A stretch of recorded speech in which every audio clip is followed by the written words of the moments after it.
سب سے بڑا ظلم اس معاشرے میں کیا ہے؟ جو بچپن ہی سے احساسات کے اوپر ایک بوجھ بن جاتا ہے بچیوں کے، کہ بیٹے کو افضل سمجھتے ہیں، بیٹی کو جو ہے گھٹیا سمجھتے ہیں۔ اس قدر ناانصافی، اس قدر ناانصافی۔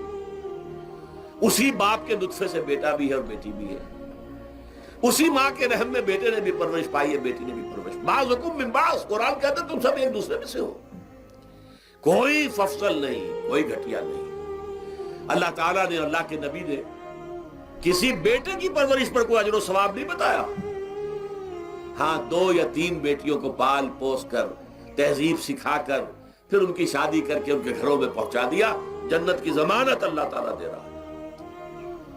اور سب سے بڑی بات یہ کہ سب سے زیادہ محبوب انسان حبیب اللہ محمد ہے صلی اللہ علیہ وسلم، اور محمد کو اللہ نے بیٹے نہیں دیے بھی تو لے لیے، بیٹیاں دی، 4 بیٹیاں دی، اور کتنی محبت کرتے تھے محمد صلی اللہ علیہ وسلم کی بیٹیوں سے، خاص طور پر حضرت فاطمہ سے۔ وہ تو آپ سیرت میں پڑھیے کتنی محبت، کس قدر محبت۔ سب سے چھوٹی تھی شاید اس لیے۔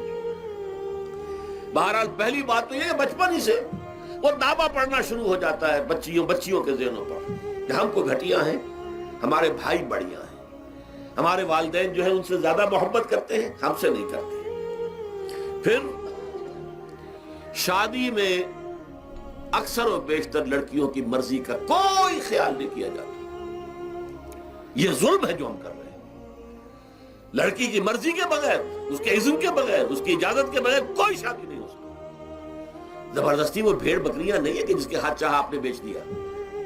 معاذ اللہ، ثم معاذ اللہ، ثم معاذ اللہ۔ یہ ضرور ہے کنواری بیٹی ہے تو اس سے صرف آپ نے پوچھا اور وہ خاموش رہی، بس یہ بھی کافی ہے۔ البتہ یہ کہ اگر کوئی سیبہ ہے جس سے پہلے نکاح ہو گیا تھا، بیوہ ہو گئی، یا پہلے شادی تھی، ایک خلا لے لی، طلاق لے لی، یا طلاق ہو گئی، اس کو تو کہنا پڑے گا کہ ہاں مجھے کوئی اعتراض نہیں ہے اگر میری فلاں شخص سے شادی کر دی جائے، اس کے بغیر نکاح ہو نہیں سکتا۔ پھر ان سب کے اوپر سب سے بڑا ظلم، یہ تو اللہ تعالیٰ آپ کو توفیق دے تو دوسرا رکوع سورہ نساء کا پڑھے، کتنی تاکید کے ساتھ احکام آئے ہیں وراثت کے۔ وراثت مما قل منہ او کثر، چاہے زیادہ مال کسی نے چھوڑا ہو چاہے تھوڑا سا چھوڑا ہو، لیکن وراثت کے احکام جو ہیں ان کو نافذ کرنا ہوگا۔